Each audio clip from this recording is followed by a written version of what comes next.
God has a plan for you.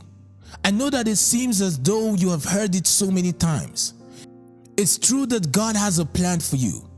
Sometimes we think that there are some things that can stop God's plan over our lives. We think our past mistakes, our wrong decisions, our weakness, or our fears in life can stop God's plan from coming to pass. If God can be stopped by anything, then He ceases to be God. There is no limitation with God.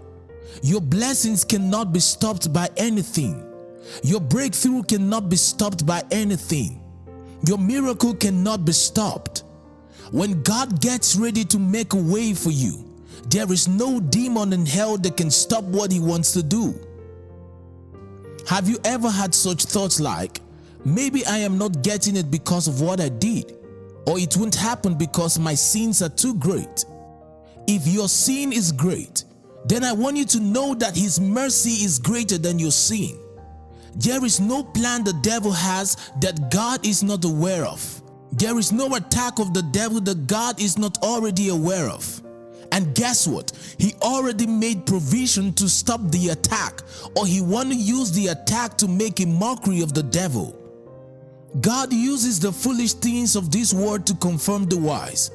There is no amount of mistake you can make that the mercy of God cannot cover. His love is greater than your mistake. If Jesus Christ could heal people in the Bible who were not even Christians, if He could bless people who did not even know Him, how much more you who have given your life to Jesus Christ, you who is blood washed and sanctified. God can use you despite your weakness. As a matter of fact, God doesn't use men who are not weak.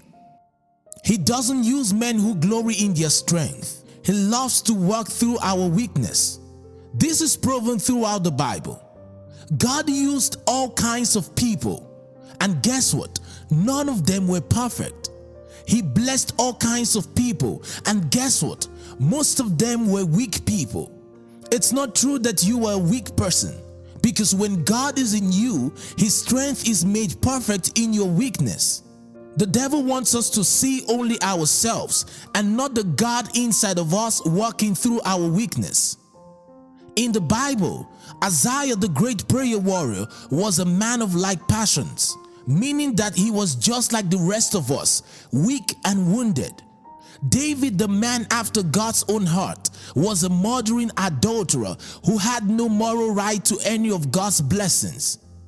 Peter denied the very Lord God of heaven, cursing the one who loved him the most. Abraham, the father of nations, lived a lie, using his wife as a pawn to save his own skin. Jacob was a conniver.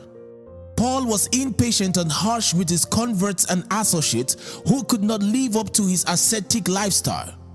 Adam and Eve turned a perfect marriage arrangement into a nightmare.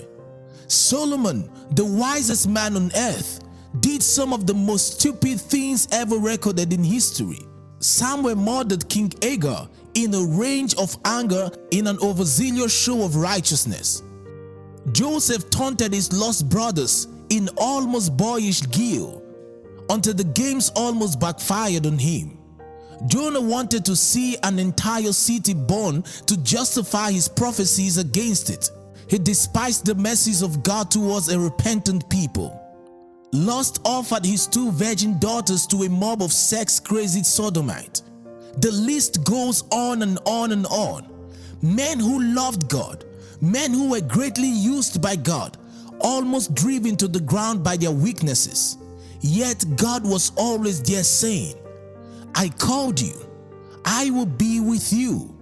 I will take away the evil of your heart, and I will accomplish my will regardless. We celebrate their story together with their weaknesses. God is making us know that what we call weakness can become strength if only we allow Him work through it. The problem many times is that we do not allow God to work through it. We are afraid to let God into our weaknesses. We think that He will judge us if we allow Him into our life. That's a lie from the devil. God is more willing to help you than you can ask Him. Allow Him to bless you through your past, through your present mistake. Submit to His lordship. Don't run away from God. God has all your life figured out. So relax and allow God to bless you.